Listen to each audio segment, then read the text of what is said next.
habayeho umugabo wari umunyabwenge cyane, abantu benshi bazaga iwe baje kumugisha inama, benshi bakaza iwe baje kurahura ubwenge. Inkuru y'uwo mugabo rero yaje kugera ibwami, umwami yifuza kugenderera uwo mugabo. Umwami yafashe urugendo ajya gusura uwo mugabo ngo yirebere neza ko ibyo bamuvugaho ari ukuri koko.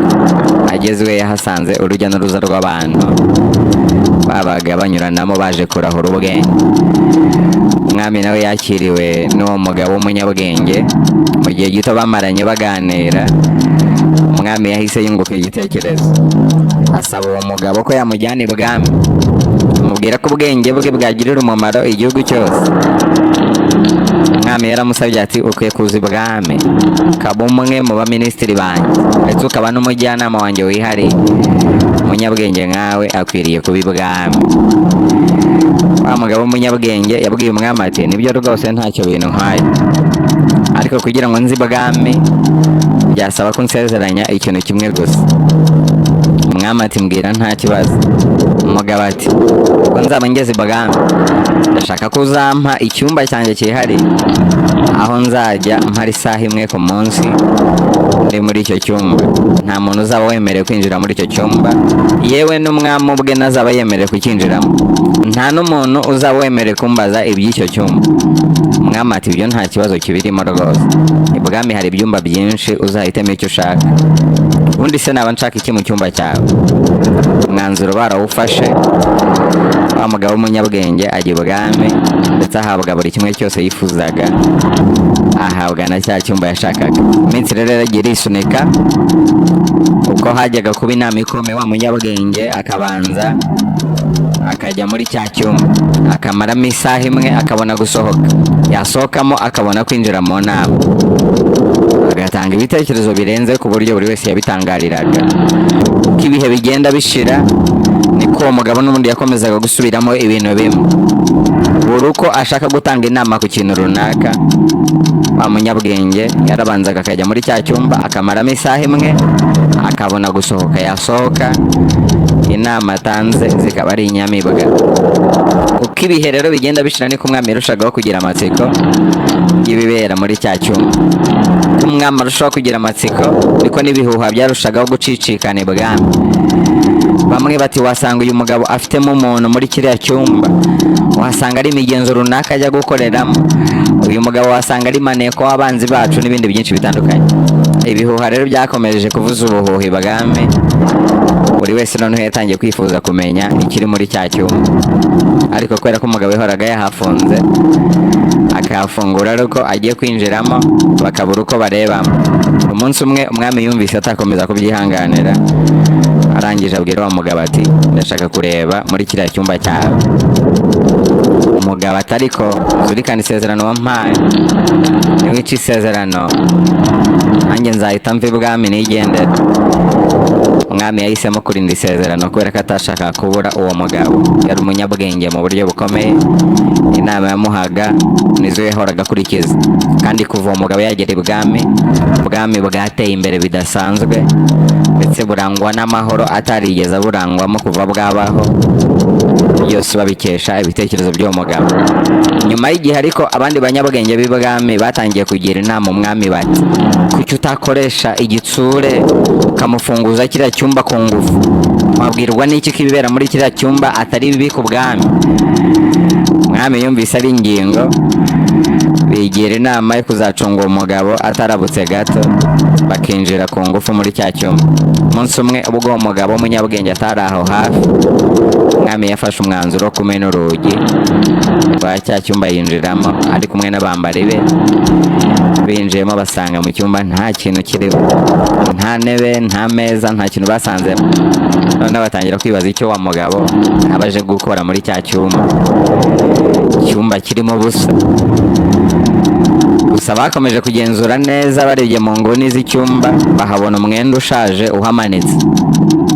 bakiri aho bayobewe ibyo ari byo, wa mugabo w'umunyabwenge yarabinjiranye arababwira ati mwishe urugi mureba muri iki cyumba, muri make mwishe isezerano twagiranye, ariko njye sinshobora kwica isezerano natanze. Niba mwinjiye muri iki cyumba nanjye ndagiye sinzagaruka ibwami. Mwami yaramwinginze ariko umugabo amubera ibamba. Mbere yo kugenda ariko umwami yaramubwiye ati twakoze ikosa ryo kutarinda isezerano twagiranye kandi ufite ukuri kuva ibwami, ariko mbere yo kugenda tumara amatsiko utubwire mu by'ukuri ibyo wakoreraga muri kino cyumba. Umugabo ati ibyo nabyo nta kibazo, buri gihe iyo nashakaga gufata ibyemezo bikomeye nazaga muri iki cyumba nambura imyambaro y'ibiciro y'ibwami, nambara uriya mwambaro mubona ushaje umanitse hariya, ubundi nkicara hasi ngatekereza ku icyemezo cya nyacyo ngomba gufata. Muri make nza muri iki cyumba nshaka kwisanisha n'ubuzima butari ubwa hano ibwami bwo kudamarara, ahubwo nkisanisha n'ubuzima bwa gitindi nahozemo. Nza hano rero ngakuramo imyenda y'ibwami, nkambara imyenda ishaje ndetse nkicara hasi nk'umuntu utagira harambika umusaya, ubundi nkatekereza ku byemezo mfata. Niyo mpamvu akenshi mbere y'inama ikomeye y'ibwami mbanza kuza hano kwiga ku ngingo ziri buganirweho kugira ngo mfate ibyemezo by'ibitekerezo bya nyabyo ndi butange. Kwisanisha n'ubuzima bubi nibyo bimfasha gufata ibyemezo bizima. Simba nshaka ko ubwenge bwanjye buzimirira muri imyambaro y'ibwami, iyi myenda y'igiciro y'ibwami, iyi mirimbo ya zahabu. Nza hano rero nkambara nk'umutindi, ubundi nkatekereza, namara gutekereza nkongera ngakuramo uyu mwenda ushaje, nkongera nkambara imyenda y'ibwami, ubundi ngasohoka. Nicyo nabaga nje gukorera muri kino cyumba, nta kintu. Umugabo yahise ava ibwami gutyo, umwami biramubabaza cyane kubera ko yarahombye umuntu yari amaze igihe yishingikirijeho mu gufata ibyemezo bizima. Amakuru avuga ko kuva uwo munyabwenge yava ibwami, ubwo bwami bwarongeye busubira mu bihe bikomeye, ibihe by'imidugararo, ibihe by'akaduruvayo gaturuka ku byemezo bidahwitse, ndetse ngo nyuma y'imyaka mike ubwo bwami bwaje no guhanguka. Singe rero hahera iyi nkuru, gusa muri iyi nkuru harimo amasomo umuntu yayigiramo. Isomo rya mbere ni irijyanye no gutanga isezerano. Abantu twese turi bamwe mu gutanga amasezerano, ariko tugatandukanira mu kuyasohoza. Byaba byiza kudatanga isezerano na rimwe kuruta gutanga aho itazabasha gusohoza. Niba ushidikanya na gato ku kintu runaka, ntuzigire na rimwe ugitangaho isezerano.